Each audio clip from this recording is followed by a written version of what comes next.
dengan 7 tak. Tak pertama adalah tartibul ayat, kemudian yang kedua tarif,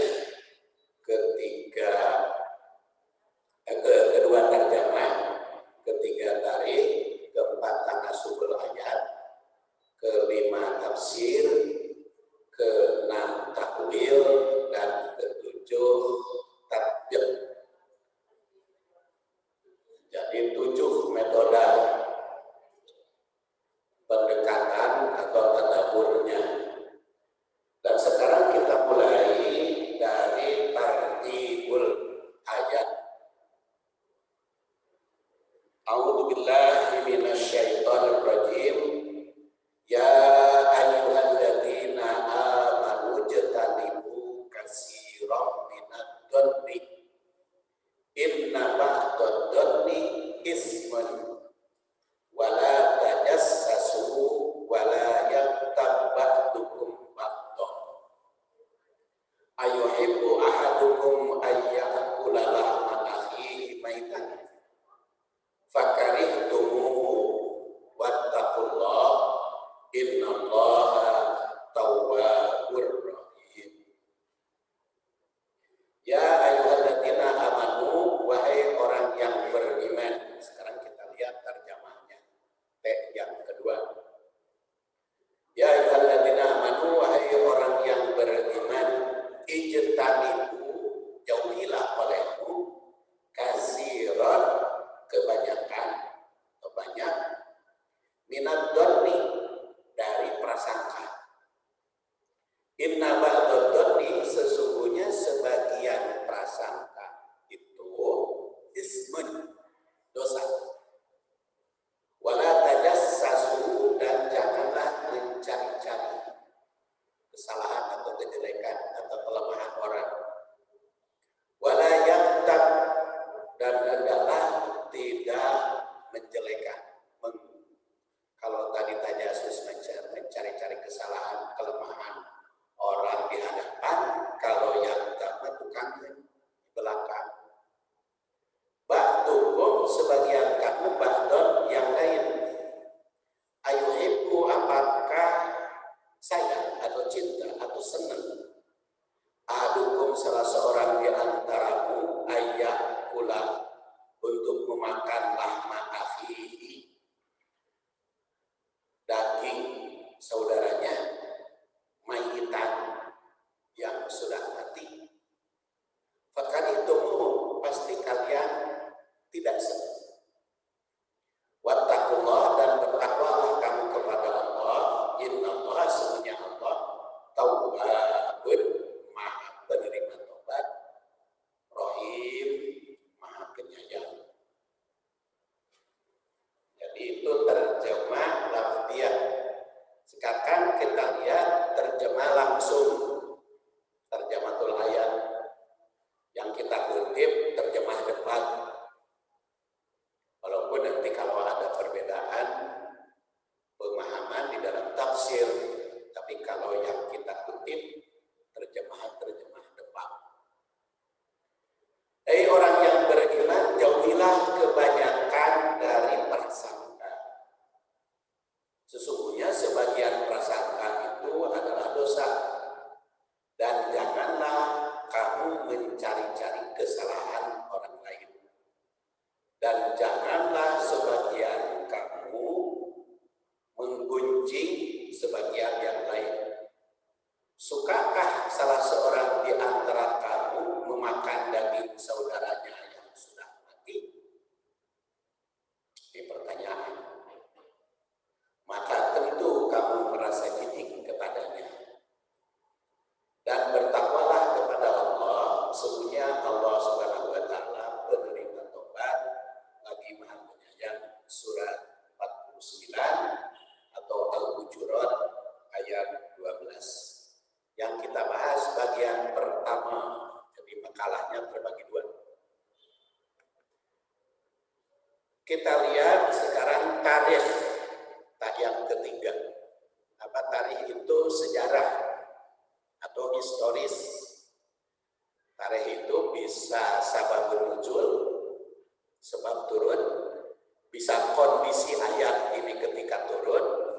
Bisa juga iklim ketika Rasulullah SAW menerima ayat. Dan surat Al-Hujurat ini seperti pernah saya uraikan pada kajian ayat pertama, seluruhnya turun di Madinah. Surat Al-Hujurat ini.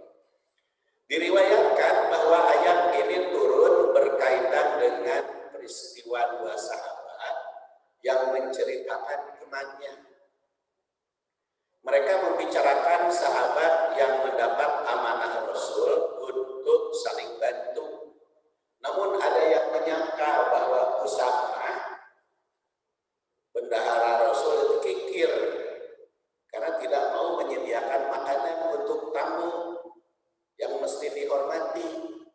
Jadi di situ sababun nuzulnya ada persangkaan buruk, persangkaan kikir kepada sahabat, kepada bendahara Rasul, sehingga tidak mau menyediakan jamuan bagi tamu.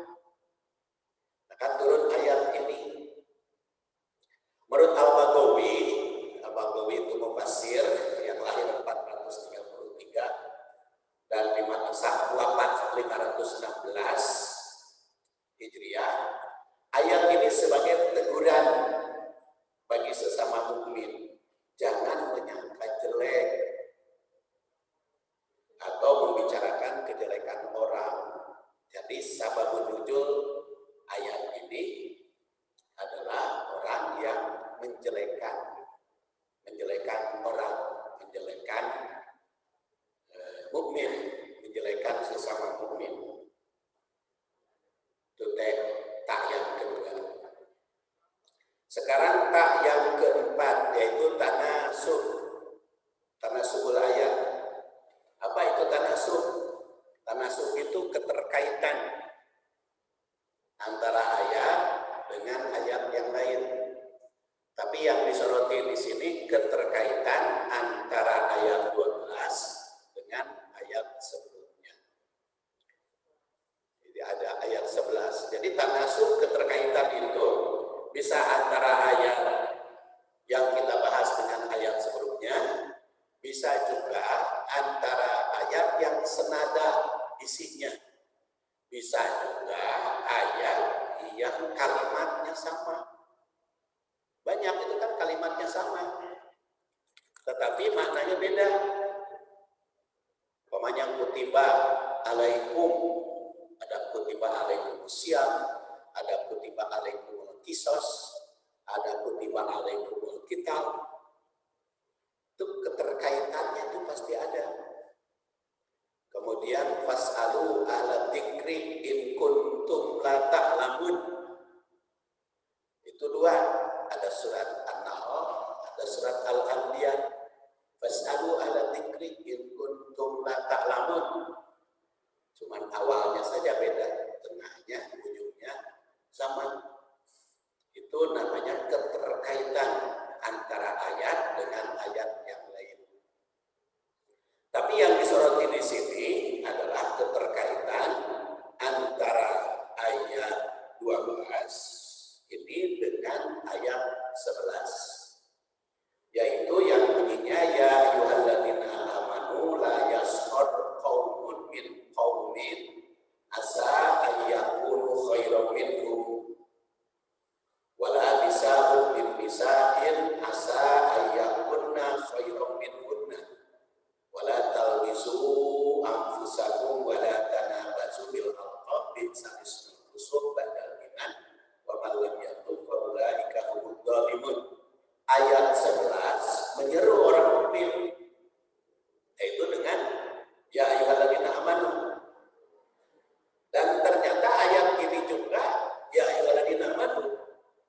Jadi kalau ayat 11 ya ayyuhalladzina amanu la yaskhar qaumun min qaumin, kalau ayat 12 ya ayyuhalladzina amanu jatanibu katsiran minadh dhanni. Ini itu sudah beda ya. Bedanya apa? Kalau ayat 11 la yaskhar, bentuk larangan, jangan yaskhar qaumun min qaumin. Kalau ini ijtanibu, jauhi. Perintah. Tapi isinya kan senada. Kalau tadi melarang yaskhar qaumun min qaumin, sekarang ijtanibu katsiran minad don, jauhi. Jadi kalau jauhi itu kan jangan juga. Tapi itu menggunakan kalimat berbeda. Dan ini memberi isyarat bahwa perhatian Allah Subhanahu wa taala terhadap orang mukmin itu benar-benar sangat mengesankan. Bahwa yang dilarang pada kedua ayat ini kepentingan mukmin. Karena ya ayyuhalladzina amanu, baik ayat 11 maupun ayat 12, Allah Subhanahu wa taala menyeru orang beriman dengan ya ayyuhalladzina amanu. Itu kan kalau ya ayyuhalladzina amanu itu artinya panggilannya jabatan, kedudukan. Apa kalau panggilan jabatan? Pertama itu penghormatan. Kalau memanggil pejabat, dipanggilnya pejabat, jabatan itu hormat. Kita panggil Pak Lurah, disebut Pak Lurah, bukan namanya. Pak Ketua DKM, Pak RT, Pak RW, kita manggilnya itu jabatannya, itu penghormatan. Jadi Allah Subhanahu wa taala juga memanggil ya ayyuhalladzina amanu. Jadi Allah itu hormat terhadap orang mukmin itu, memuliakan. Sehingga panggilannya ya ayyuhalladzina amanu. Itu juga manggil ustaz, penghormatan. Pak Ustaz, karena kebetulan dia menurut ibu pantas dipanggil Pak Ustaz, itu penghormatan. Pantas ini disebut Pak Kiai. Ini pantas dipanggil apalagi Aceh kalau orang Garut, atau orang Tengku, atau orang Jawa, Gus ya. Ada Gus. Itu penghormatan. Jadi panggilan kan ayat sebelumnya kan melarang kita untuk memanggil yang tidak hormat. Nah sekarang Allah Subhanahu wa taala juga memberikan contoh kepada kita. Dan sesuai dengan keinginan yang dipanggil. Ibu kan suka dipanggil nama suami. Kalau senang dipanggil nama suami, panggil aja nama suaminya. Kalau dipanggil nama ayah, senangnya mana dipanggil nama ayah. Dan perhatikan ahli hadis juga namanya macam-macam kan. Muslim itu mah nama asli, dia senangnya Imam Muslim dipanggil nama asli. Tapi Bukhari itu senangnya dipanggil nama kampung. Padahal nama dia siapa? Abu Bukhari Sahantran, namanya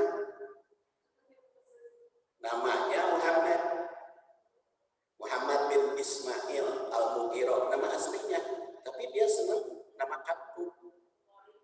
Bukhari itu orang Bukhara. Kalau Abu Daud senangnya dipanggil nama anak, kan Daud anaknya. Jadi dia Abu Daud. Nama dia siapa? Kan Sulaiman. Tirmidzi, nama kampung. Muhammad itu ahli hadis juga senangnya dipanggil julukan sesuai dengan kesenangan masing-masing dan boleh dalam Islam. Quran juga kan nama perempuan dipanggil nama suami. Contohnya apa? Ali Imran. Imran itu suaminya. Nama dia siapa? Siti Hana nama aslinya. Tapi Quran menyebutnya Ali Imran. Atau Wamro'atu Lut, istri Lut. Wamro'atu Nuh, istri Nuh. Wamro'atu Fir'aun, istri Fir'aun, itu nama suami. Jadi boleh Bu Islam memanggil nama suami. Jadi kalau ada yang melarang, Al-Quran nyebutnya begitu, berarti kan boleh nama suami. Iya, sama aja. Senangnya dipanggil Mutia Waluyo atau Ibu Waluyo, tergantung yang bersangkutan. Kalau senangnya dipanggil Ibu Waluyo, ya Ibu Waluyo aja. Tapi kalau ingin dinamai Mutia Waluyo, bagus. Bisi Pak Waluyo itu punya istri lagi. Ibisi. Ini kan bisi Pak Hili. Pak Waluyo itu punya istri Mutia, punya istri siapa lagi? Maka dipanggil Ibu Mutia Waluyo. Bisi Pak Hili. Itu nasab namanya, bukan nama. Nama makan Quran boleh nyebut. Nama suami, nasab nggak boleh. Pamannya nasab itu artinya turunan. Bu Mutia Waluyo, Ibu Mutia Putra Waluyo. Nah itu yang tidak boleh. Disebut putra, putri. Tapi kalau menyebut nama boleh aja. Yang tidak boleh itu menasabkan. Menasabkan itu menganggap turunan. Itu yang tidak boleh.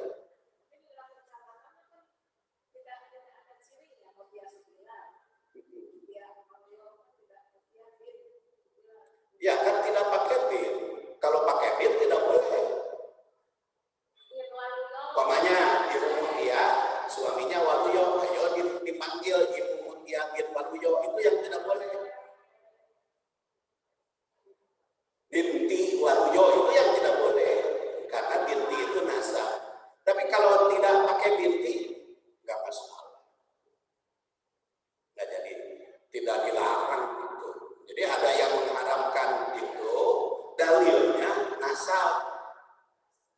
Kok nyebut nama pakai dalil nasabnya nggak cocok. Pantai pakai B dan nasab. Tok. Ya. Kalau paspor itu harus enggak, tidak pakai B juga ada. Seperti saya Saifuddin Satibi.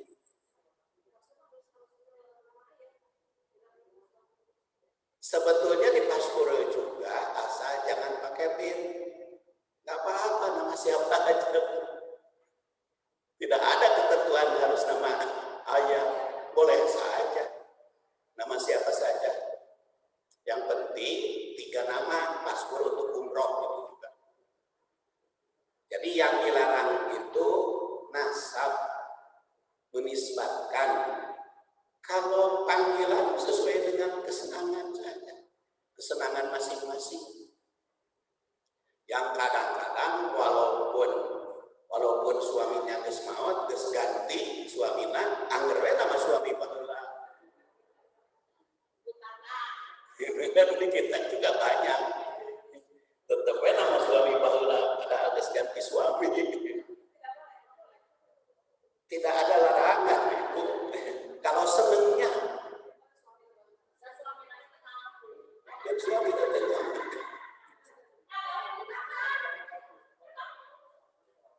Jadi nama itu boleh saja. Yang tidak boleh itu menisbatkan.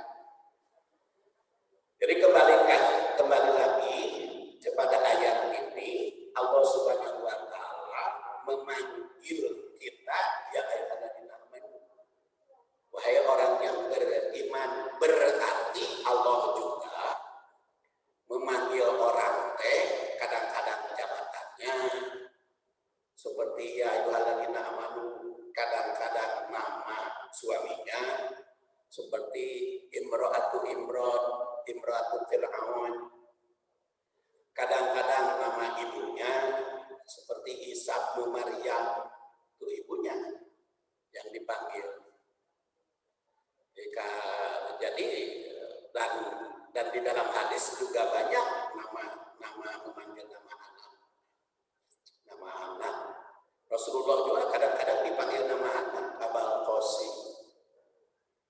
Qasim itu kan putra Rasul. Ya, Bapak. Tapi siapa yang paling kesenangan masing-masing, kesenangan yang bersangkutan. Makanya kan kalau bertemu dengan yang baru ketemu, maaf saya panggil apa ini? Kan gitu. Maaf saya panggil apa ini? Kata yang bersangkutan panggil apa? Si Anu aja ya, itu panggilannya. Itu keterkaitan yang pertama. Sekarang kita lihat keterkaitan yang kedua.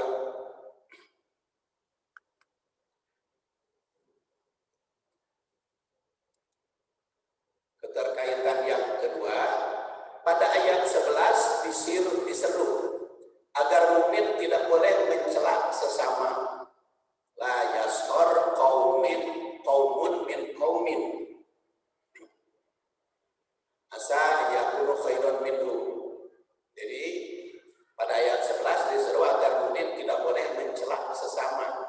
Maka ayat 12 diseru agar jangan buruk sangka. Cuman bentuknya beda. Kalau ayat 11 mah fi'il nahi, larangan, la yashor qaumun min qaumin. Kalau pada ayat 12 mah ijtanibu katsiran, jauhilah olehmu. Tapi itu kan isinya larangan juga. Isinya larangan juga. Boleh jadi mencela dan mengerola sesama mukmin itu disebabkan prasangka. Itu jadi kalau ditinjau dari sudut latar belakang ayat 12 ini memberi isyarat bahwa boleh jadi orang yang dicela atau diolok-olokkan sama mukmin itu karena buruk sangka.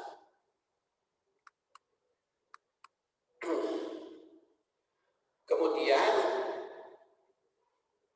kaitan yang ketiga, pada ayat 11 mukmin dilarang memberi julukan jelek dan mencela. Yaitu di situ dikatakan wala talmizu bil alqab wala talmizu anfusakum wala tanabazu bil alqab. Nah, maka pada ayat ini tegaskan agar menjauhi banyak prasangka yang berdampak buruk. Jadi kaitan ini dilarang, yang dilarang ayat sebelumnya dirangkaikan dengan larangan berikut. Oleh karena itu, dalam pergaulan sesama mukmin agar waspada, harus mewaspadai segala ucap, sikap, dan tindakan yang berdampak negatif pada perasaan sesama mukmin. Jadi sesama mukmin itu jangan buruk sangka, jangan menjelekan, jangan mencela, karena itu akan berdampak negatif di dalam pergaulan. Kemudian kaitan yang keempat, jika pada ayat sebelumnya dilarang menjelekan orang di depan, maka pada ayat ini dilarang menjelekan orang di belakang. Ayat 11 mah melarang menjelekan orang hareupeun, mencelakan hareupeun itu depan orang. Kalau ayat 11 mencela orang di belakang. Jadi dilarang menjelekan orang itu baik di belakang maupun di depan, baik sepengetahuan orang maupun tidak sepengetahuan orang. Dengan demikian, menjelekan orang yang dilarang itu bukan hanya di depan orang, tapi juga tanpa sepengetahuannya. Jadi menjelekan orang itu baik di depan orang maupun di belakangnya tetap tidak boleh. Kemudian yang kelima, menjelekan sesama mukmin dilarang. Bahkan dalam ayat ini dilarang pula menyangka jelek. Jadi kalau ayat tadi menjelekan sesama mukmin baik di belakang maupun di depan, bahkan di dalam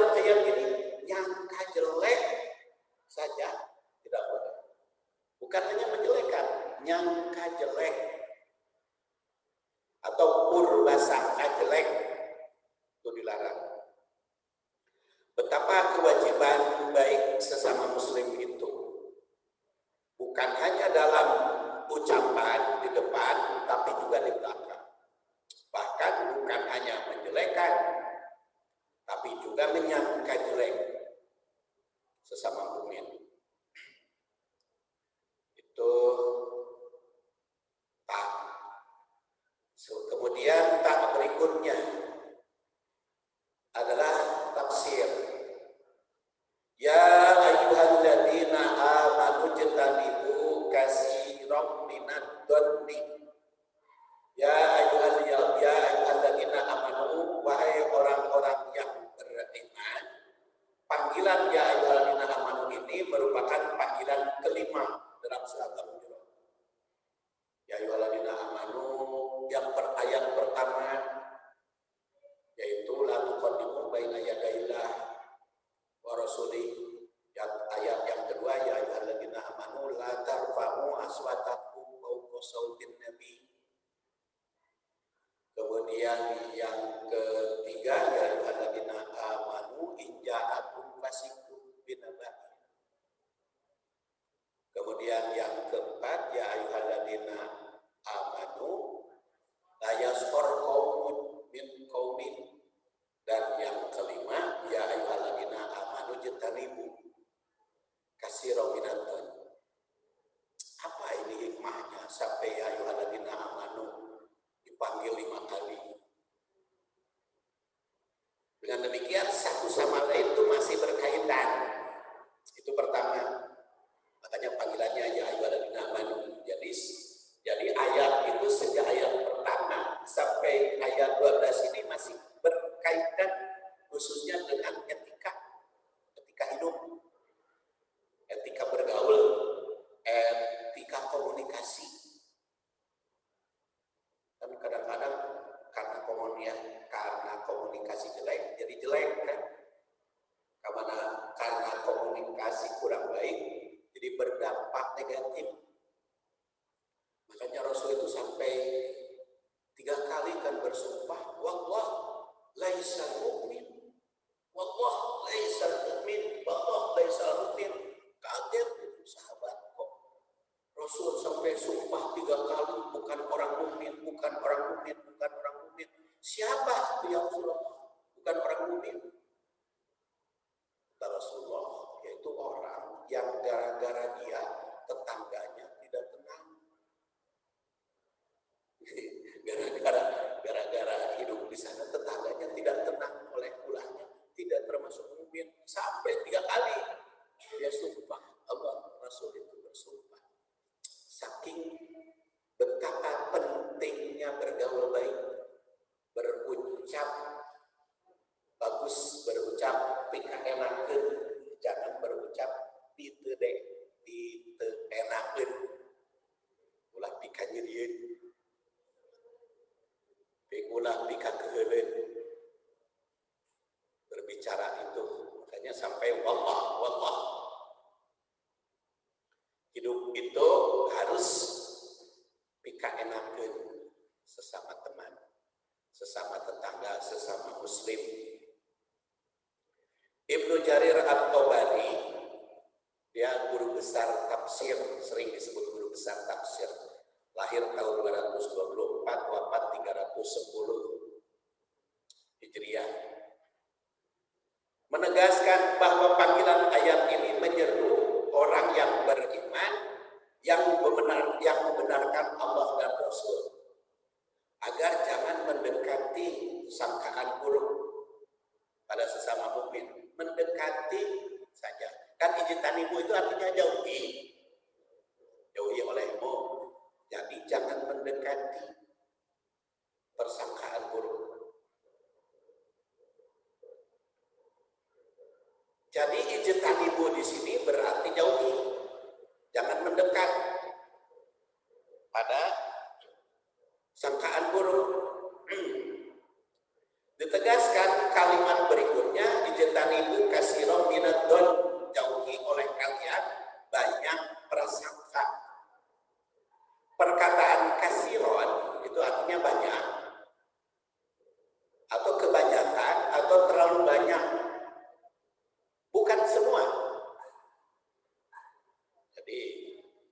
Jadi ada yang dibolehkan berprasangka minatun, makanya di sini dari prasangka. Oleh karena itu mungkin saja ada yang dibolehkan prasangka. Menurut Ibnu Katsir yang lahir 701 wafat 774, ini sambil menghafal disebut tahun kelahiran 701 wafat 74 umurnya 73. Allah Subhanahu wa taala menyeru hambanya yang mukmin agar jangan mendekati buruk sangka baik pada kerabat atau siapa saja, karena dapat membahayakan kekeluargaan di antara mereka. Yang diperintah sini adalah jauh dari buruk sangka atau menyangka bukan pada proporsinya. Buruk sangka itu menyangka bukan pada proporsinya, bukan pada seharusnya. Umar bin Khattab yang lahir 49 sebelum Hijriah dan wafat 23 Hijrah menyatakan bahwa seorang mukmin tidak menyangka pada sesamanya selain yang baik-baik. Jadi kata Umar bin Khattab, seorang mukmin itu tidak pernah menyangka sesama selain yang baik-baik. Prasangka yang dilarang di sini adalah sangkaan buruk sesama mukmin. Yang demikian kata Ibnu Abbas yang wafat 68 Hijriah, sebagaimana dikutip At-Tabari. At-Tabari tadi 222 ya. Abu Ya'la, Ibnu Jauzi berpendapat bahwa dalam ayat ini tidak melarang semua prasangka. Jadi kalau kata Ibnu Abbas mah tidak semua prasangka itu dilarang, ada yang dibolehkan. Kenapa ada yang dibolehkan? Karena di sini juga kasiron minatun, terlalu banyak buruk sangka. Hanya dikutip oleh para ulama, Tabari, Abu Ya'la, Ibnu Jauzi, tidak melarang semua. Jadi ada yang boleh. Makanya prasangka itu ada 4 macam. Ada yang pertama mahdur, yaitu yang dilarang keras, yang hukumnya haram. Ada yang makmur, yang diperintah atau wajib.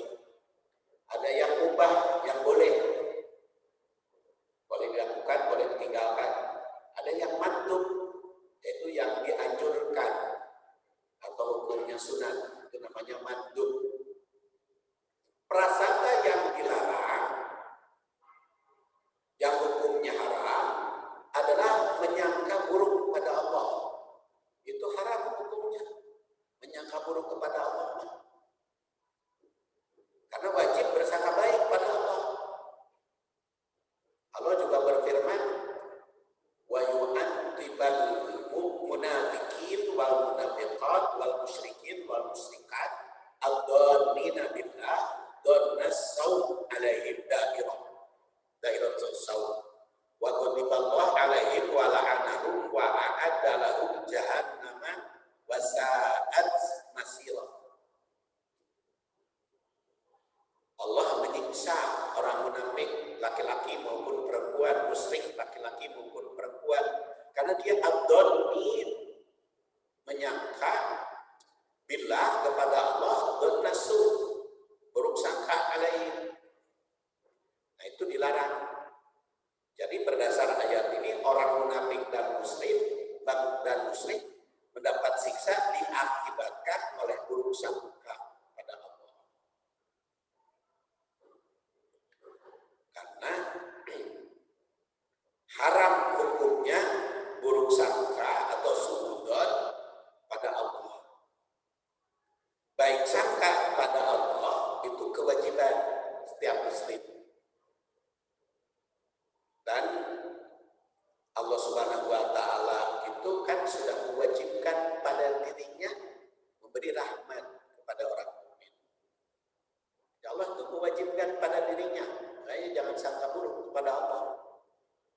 Jadi kalau kita berdoa belum dikabul, harus sangka baik kepada Allah.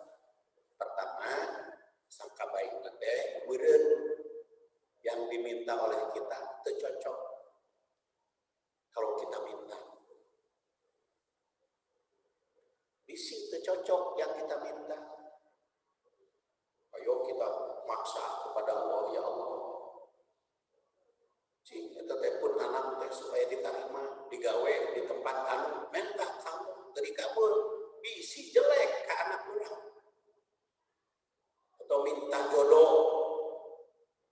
Ya Allah, cing eta calon teh sina jadi teu dikabul ku Allah, mungkin Allah tahu. Berarti jelek ka anak urang. Itu kalau tidak dikabul, jangan memvonis Allah jelek. Mungkin karena Allah lebih tahu mana yang lebih baik. Ayo ngadoa karena anak teu boga anak wae, didoakeun maksa di mana-mana. Supaya anak saya boga anak, berarti mun boga anak jelek. Jangan dipaksa Allah. Makanya saya sering mengatakan kalau berdoa untuk anak teh, semoga punya anak yang soleh. Seharusnya semoga kalau anak saya punya anak yang soleh. Kalau engkau kehendaki anak saya punya anak, beri anak soleh. Kalau tidak, nggak apa-apa, jangan maksa. Oh yo ditanya tiapa pagi, terus hamil can. Stres itu udah ditanya. Wah, kenapa belum hamil baik? Sama Ibu Nur Hadi juga kan punya anak. Udah hamil baik, jangan ditanya. Iya, jangan. Saya juga sama. Jangan ditanya. Kenapa udah hamil baik? Jangan. Karena itu belum tentu baik. Belum tentu baik bagi dia. Ya, karena kalau punya anak dengan tidak itu kita nggak tahu. Cuman kalau punya anak, berilah anak yang soleh. Tapi tidak perlu memaksa kepada Allah. Tapi kan boga anak teh waladin solihin teh yang ulahu, tapi kan walad di situ. Walad itu belum tentu anak kandung. Yang diurus walad itu anak siapa saja yang disumpah, doanya nyambung. Doanya nyambung. Dia tidak mesti ibnun, tidak mesti anak ya. Jadi nggak apa-apa. Makanya saya katakan kepada anak saya, nggak usah jadi pikiran boga anak yang kumaha Allah we. Hayang boga urus anak batur kan dapat pahala. Dapat pahala ngurus anak batur kan dapat pahala. Nah, jadi itu jangan buruk sangka kepada Allah. Kalau yang belum pasti, baiknya serahkan kepada Allah. Apa yang belum pasti itu, boga anak atau tidak, boga jodoh atau tidak, itu kan belum pasti itu. Kita pada anaknya can kawin wae stres, enggak usah stres. Buatin bagus itu bukan kawin penting. Terus apa namanya pekerjaannya. Bahkan kita nggak tahu. Yang begitu. Masuk sekolah, kita juga nggak tahu. Ke sekolah yang mana, belum tentu. Jadi itu kalau yang semuanya hanya Allah yang tahu. Istikharah. Serahkan. Jangan nyangka buruk. Berdoa bagi yang pasti-pasti itu maksa boleh. Tapi kalau yang belum pasti, serahkan kepada Allah. Kalau yang pasti-pasti itu apa? Hayang sejahtera dunia akhirat, mangga maksa.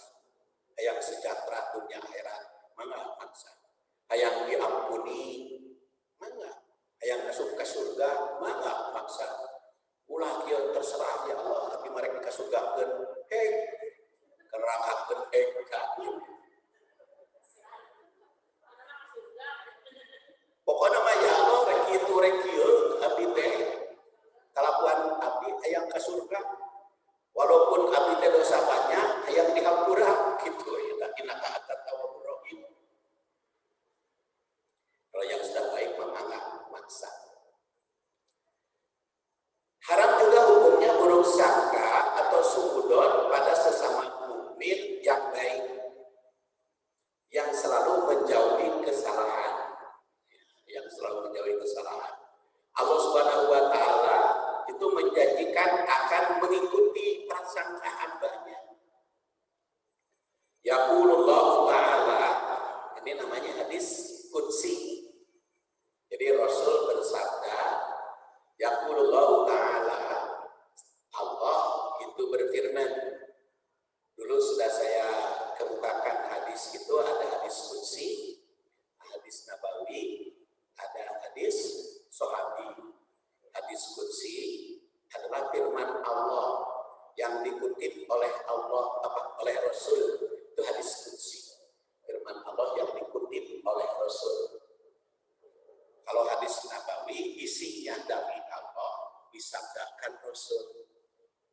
Kalau hadis sahabi isinya dari Rasul dikemukakan sahabat. Itu sahabi. Nah ini contohnya hadis qudsi. Allah berfirman kata Rasul. Apa firman-Nya? Ana inda dhanni abdi bi. Aku Allah itu sesuai dengan sangkaan hambaku. Wa ana ma'ahu, dan aku itu bersamanya. Idza dzakaroni, apabila dia ingat padaku.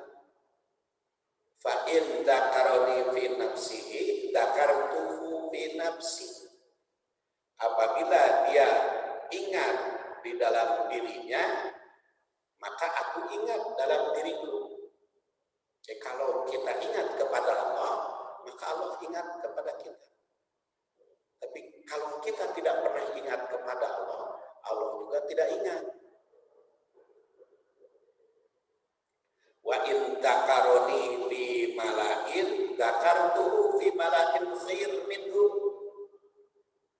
Wa in taqarraba, dan apabila berusaha ilayah kepadaku bisiklin, mendekati aku satu jengkal, taqarrabtu ilaihi dhira'an, aku mendekatinya sehasta. Wa in taqarraba ilayya dhira'an, apabila dia berusaha mendekati sehasta, taqarrabtu ilaihi ba'an, maka aku mendekati dia sadepa. Wa in atani yamsi, apabila mendekatiku sambil jalan, ataitu harwala, aku mendekati berlari. Jadi Allah itu lebih cepat dari kita. Kalau kita ingat kepada Allah, Allah ingat kepada kita. Kalau kita yakin Allah bersama kita, Allah bersama kita. Kalau kita berusaha mendekat diri kepadanya, sajengkal Allah mendekat lebih dekat. Tuhan itu aku dekat, engkau dekat, aku jauh, engkau jauh. Kata Bimbo. Jadi harus bersangka baik, mendekatkan diri kepada Allah. Hadis ini memberi gambaran bahwa prasangka manusia pada Allah itu berpengaruh pada sikap Allah pada kita. Oleh karena itu setiap mukmin mesti berprasangka baik pada Allah agar dia juga baik pada kita. Bahkan dalam usaha mengingatnya akan memberikan balasan yang lebih baik. Jika mendekatnya, maka dia akan lebih dekat. Dan jika menjauhinya, akan jauh pula. Sikap dan tindakan Allah Subhanahu wa taala akan dipengaruhi oleh sikap hamba-Nya.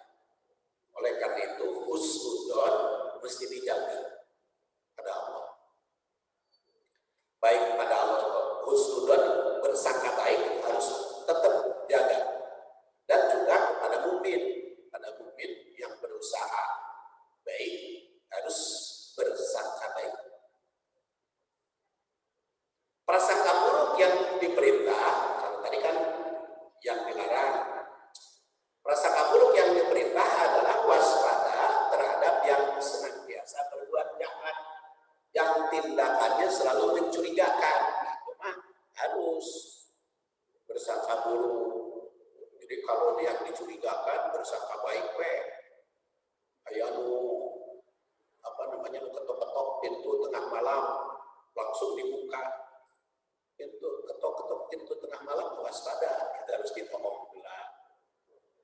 Dilihat dulu siapa orangnya, kenal atau tidak. Makanya kan sekarang mah di rumah ada CCTV, bisa ditolong di rumah. Siapa itu mah dalam rangka kewaspadaan. Kalau khawatir menimbulkan kejahatan atau yang belum kenal sama sekali, bukan persangka buruk tapi waspada. Karena kadang-kadang sekarang makan ujung-ujung jatuh di depan kita, padahal minta duit.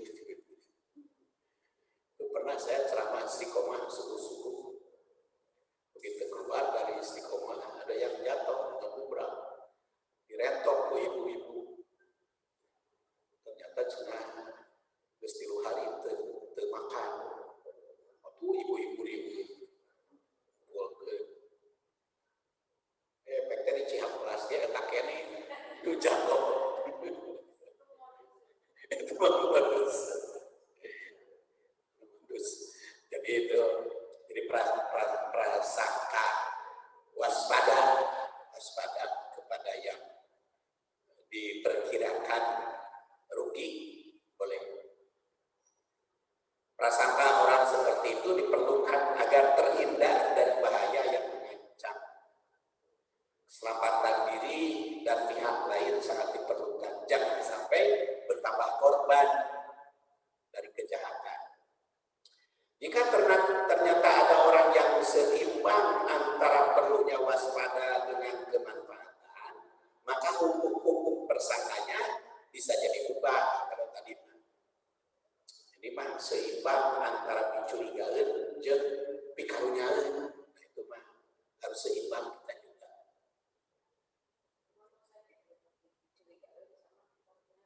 Nah, itu dipertimbangkan pikarunyaeun jeung picurigaeun. Nah, itu harus bendahara kan, bendahara menginjam duit, diteliti dulu kan oleh bendahara ini kira-kira mayar mah bisingke pas uangnya diperlukan kalabakan kan gitu. Nah, itu mah perlu ya pertimbangkan, karena kemaslahatan orang banyak harus lebih utama karena bisa menimbulkan penyesalan. Makanya kan itu ada kaitan juga ija'akum fasiqun binaba'in fatabayyan. Tabayun itu harus tetap, karena itu kan ayat ini juga berkaitan dengan ayat sebelumnya. Jadi diwaspadai, bahkan boleh juga itu dianjurkan untuk agak curiga, prasangka buruk. Dengan demikian antara husnudon dan suudon itu sangat berkaitan dengan keberadaan sisa manusia serta situasi dan kondisi. Jadi antara suudon dengan husnudon itu pertimbangannya melihat situasi dan kondisi. Sikap mukmin akan memiliki pertimbangan yang matang dalam sikap dan tindakan prasangka baik terhadap mukmin sangat dianjurkan. Tapi kita ketahui bahwa persepsi seseorang akan berpengaruh pada energi yang dipancarkan. Nah, jika ada prasangka buruk, maka energi negatif akan terpancar dari raut wajah dan penampilan. Jika prasangka baik dalam hati, maka akan terpengaruh pada raut muka dan penampilan yang lebih positif kepada sesama. Tentu saja mulai dari raut muka itu akan berpengaruh pada pergaulan sehari-hari.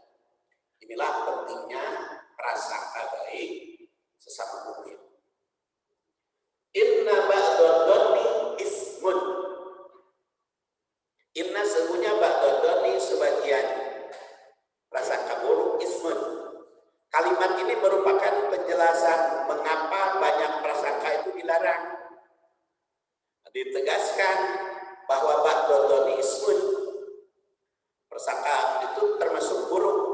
itu dosa. Seperti dijelaskan bahasan yang sebelumnya bahwa don itu sangkaan cenderung keyakinan. Jadi kalau don mah lebih kepada yakin. Kalau ragu maroid. Istilah prasangka buruk mengandung arti sangkaan lebih dekat kepada buruknya. Prasangka baik lebih dekat kepada baiknya. Kalau seimbang antara sangka buruk dengan sangka baik, itu namanya roib. Yang tengah 50%. Prasangka yang baik mengandung arti sangkaan yang mendekati keyakinan. Jadi yang dilarang teh yang mendekati keyakinan. Dengan ditegaskan sebagian don termasuk dosa adalah sangkaan buruk pada pihak lain yang cenderung pada yakin keburukannya. Iyyakum wad-don fa inna donna akdzabul hadis. Jauhi prasangka buruk. Karena buruk itu sedusta-dusta ucapan. Wala tajassasu wala tahassasu wala tabaghadu wa kunu ikhwana wala yahqubur rajulu ala ithbati akhihi hatta yankiha aw yaqub. Jauhi buruk sangka karena itu termasuk kebohongan. Paling bohong.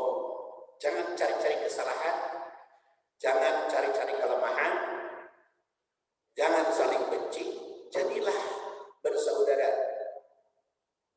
Makanya contoh di sini seorang laki-laki tidak boleh menghitbah perempuan yang sudah dihitbah orang lain. Kalau laki-laki kalau seorang perempuan punya kaboko, ayo dipacari, tidak boleh. Buruk sangka dalam hadis ini dinilai sebagai kebohongan besar karena pada dasarnya sudah menuduh orang jelek kalau belum tentu. Bohong di sini tidak dalam ucapan verbal saja, tapi juga dalam hati, prasangka, sikap. Kemudian dirangkaikan dengan tajassus, cari-cari kelemahan dan aib seseorang. Dilarang pula tahassus, cari kelemahan.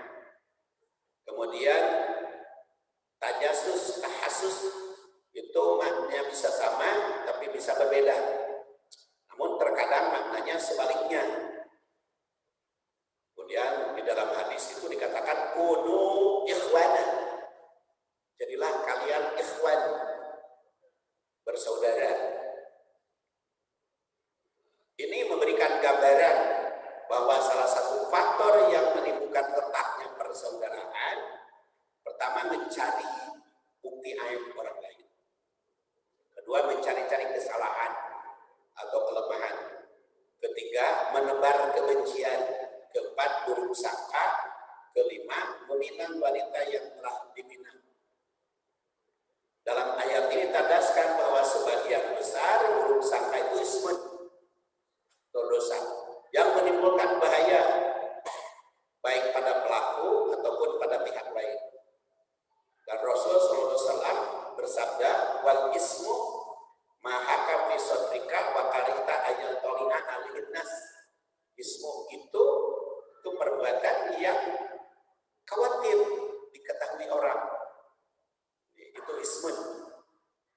Apa yang tergetar dalam dada atau hati nurani yang merasa malu kalau enggak diketahui orang, itu sudah termasuk dosa. Bagaimana jika apa yang dirasakan malu diketahui orang itu berupa perkataan dan perbuatan? Tentu saja lebih. Buruk sangka merupakan siratan di hati yang buruk. Tentu saja belum diamalkan. Kalau buruk sangka itu kan belum diamalkan.